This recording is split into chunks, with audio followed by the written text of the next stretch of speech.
The BBC Gardeners World Spring Fair is hosted in Beardy, which is in the New Forest. The backdrop is stunning, and it's home to some very special residents. The history of the New Forest dates back to William the Conqueror, almost 1,000 years ago. Now, the horses and donkeys and cows all roam free across the New Forest, but there's a designer at the show who has taken this space and used it as inspiration for a show garden. So I'm Leigh, aka the Beardy Gardener. So this garden's called a forest of calm. So the idea is that beyond our back gardens, there are natural spaces and national parks that we can escape into in order to improve and encourage us to go out into nature to support our well-being. So the garden is designed to be 1/3 of a traditional back garden, 2 borders, a lawn, paving slabs, stepping stones all the way up to a stile, and then we sink down into the natural New Forest landscape, and it encourages people to think about these spaces as really beautiful spaces to immerse themselves in, to just get lost in, and to have that mindful moment to support their well-being. This is a heath, a traditional sort of typical heathland that you would see in the New Forest. So there's a silver birch and hazel forest edge, which then emerges out to gorse and heather, which is synonymous in the New Forest. You see it everywhere. And then moss as well. So 2 types of moss we've got in here that is sort of creating that multi-textured heathland. Really keen on having gorse in here because when you drive into this show, it's absolutely everywhere. You're surrounded by it. So I really wanted to make sure that that was a prominent feature of this space. So this structure here is the wonderful New Forest pony. So again, you're going to see them everywhere when you visit the New Forest, often holding up traffic. And for me, the garden is part sponsored by the New Forest National Park. Their symbol is the New Forest pony. It's what everyone thinks about when they come to the New Forest, so we have one made, and I think you really get what this landscape is with that pony. So the colour palette was designed to sort of be subtle but bold, to reflect the sort of colours in this heathland landscape. So you've got nice totally tangerine geums in there. We've got our hardy geraniums, which I always have in all of my gardens. A nice sort of light white veronica in there, and it's airy. It's cottage garden style, but in contrast to this side, but also complements this side. The garden was co-designed with Lily Clark, but also in consultation with a group of home-educated young people in the New Forest.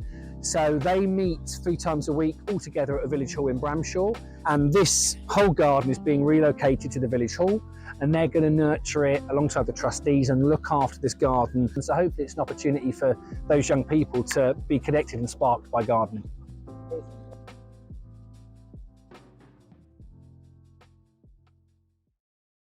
Back at the show, everything is in full swing, and there are plenty of guests out looking for inspiration.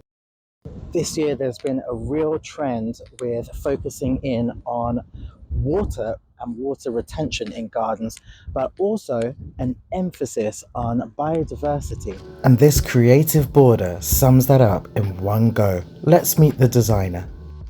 So I'm Pamela Barden, and my company is called Painted Fern Garden Design.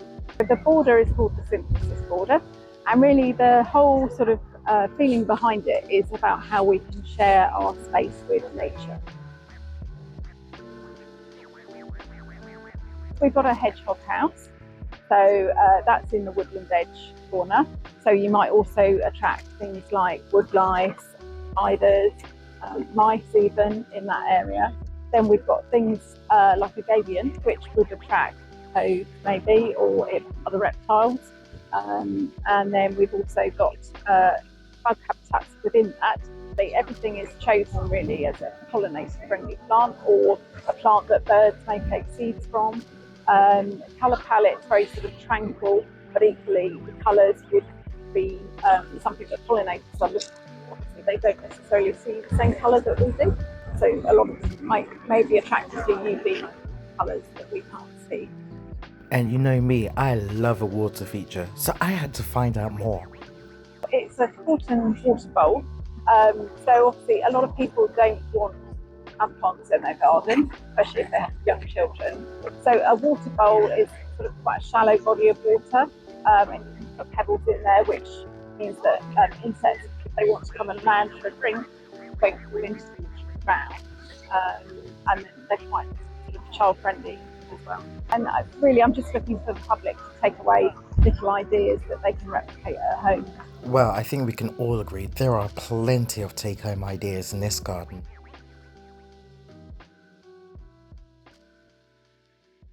I've just found my favourite garden. It happens to be a small space garden. Let's take a look. Hi, my name's Karen Bishop. I'm part of the Haute Couture Waste Not Want Not team with a bunch of students from Plumpton College. It's a small courtyard garden based on climate change, a garden where we're talking about fast fashion and the effects that fast fashion has on climate and our environment. We're looking at ways in which fashion can be reused, recycled, repurposed, and the public can take away small details. We've used things like jeans pockets to create vertical planting systems, and we've used the seams from the jeans to create wicking systems, which we've put into drain pipes, so the plants can water themselves when our fictitious character who owns this garden called Finn Flora is not around. And then we have mannequin that we've overplanted, and we've used just normal garden wire hangers to create an overskirt, and then put some wool flooring material inside that and planted up with lots of succulents and flowering plants and moss. It isn't a table, no. It's an old industrial tumble drying drum, and I know they quite often get used as fire pits. But what we've done here is we've created a beautiful table that doubles up as a terrarium. So we've got planting of succulents underneath. They've got their own little climate.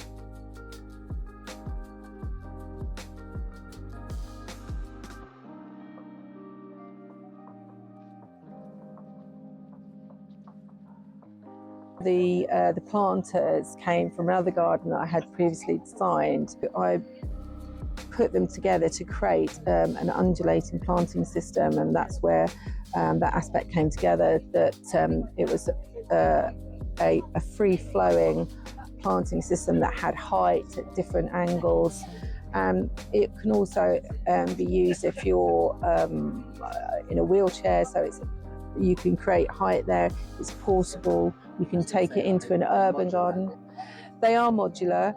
Some of them have false bottoms, so that you could, if you wanted to put carrots inside that grow, so a root vegetable would be really good in some. But you can anchor them in place using screws or other offcuts of wood or such. But also you can detach them and take them with you. I've created a trellis out of just old pieces of battening, roof battening that was just lying around the garden, and some old knitting needles. And quite often you find in charity shops, you'll find a lot of knitting needles just languishing, doing nothing. So instead of using a trellis that you would buy, I've just put holes in them at angles, 45-degree angles, and then using gravity put the needles through, and that has created a trellis for the ivy. Don't be overwhelmed by all the ideas. Take one idea that you think, I love that, I really love that, and just try it. We have another small space garden here. This garden is an example of Shinrin Yogu, which is Japanese for forest bathing. The colour palette is cool, with habitats for wildlife and a communal seating area, which is perfect for relaxing.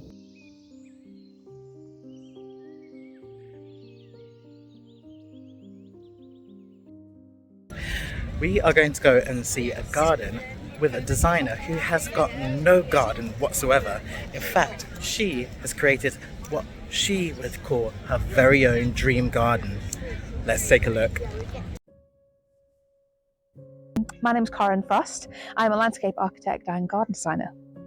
Well, we are currently sat in what I imagine to be a lovely sunny patio area in quite a small city type garden, and we're surrounded by a lot of lovely pink fluffy flowers, that I call it, and this space is really, it was designed to be an experimental courtyard garden, really, because I live in an apartment and I don't have a garden. And I think part of what makes you a really effective plants person and designer is to be able to experiment in your own garden. And I'm often quite embarrassed by the fact that I can't do that other than in other people's gardens. So this garden was a chance for me to do that just for me. So I try to imagine what I would put in a garden, actually. If I had my own space, what would I really like to put in it? My original idea was to have some structure in the garden. So we've got Ilex crenata, which is dotted through the garden as a sort of structure, and we have 2 trees in the garden that provide dappled shade at various different times of day. So those were the bones, if you like, and then the rest of the plants were designed to be almost like a painterly sort of tapestry. So we've got links between each of the plants, and it might not be through flower colour, sometimes it's leaf colour or stem colour, and it sort of paints a picture, and the themes of pink and sort of fluffy kind of movement, they weave through the topiary. And lots of people have complimented me on the fact that actually it's not an unrealistic size or palette for you to have in your own garden. And I think the one takeaway that I would have for people is that actually if you plant in groups, this is what I tell some of my clients, when you plant a little bit more en masse. When you're buying a plant, don't just buy 1, buy 3 or 5 or 7, and you'll create a more impactful space. But for me, the reason why this garden works is because of the colour choices, and so it's very considered, and that's for me the most important thing, and in fact that's one of the judges' compliments. And so yeah, when you're doing your own garden, really think about the palette as well as what you really like. Yeah.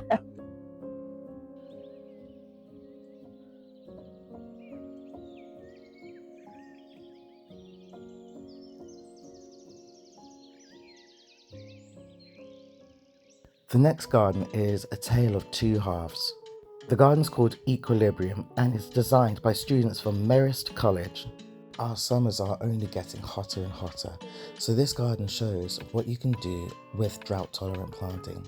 The repurposed crushed bricks add a new dimension and actually form a mulch, which will help retain the moisture in the soil. The planting on this side is very naturalistic, but all of these plants will survive a very harsh summer with little water, which is in stark contrast to the other side of the garden. This side of the garden is flood bound, and the plants here have been selected as they are able to deal with a flood prone landscape. In the UK, we are getting hotter summers, but also wetter winters, which has seen an increase in flooding all across the country. This garden perfectly sums up the equilibrium that we are struggling with as gardeners. I also love that all the way through this garden, you can see the potential habitats for wildlife as well. It is absolutely no surprise why this garden won the best college garden at the show. Well done, guys.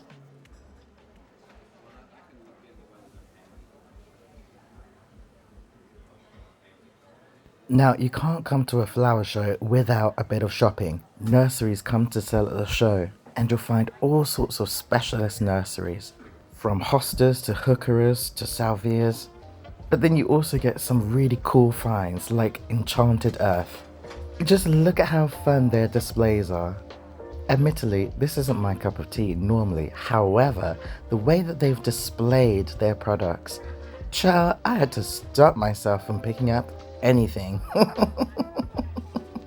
And please look at this cute pond. I just love it. I am definitely going to be taking some inspiration from their setup. Child, let me tell you, a time was had at the BBC Gardeners World Spring Fair.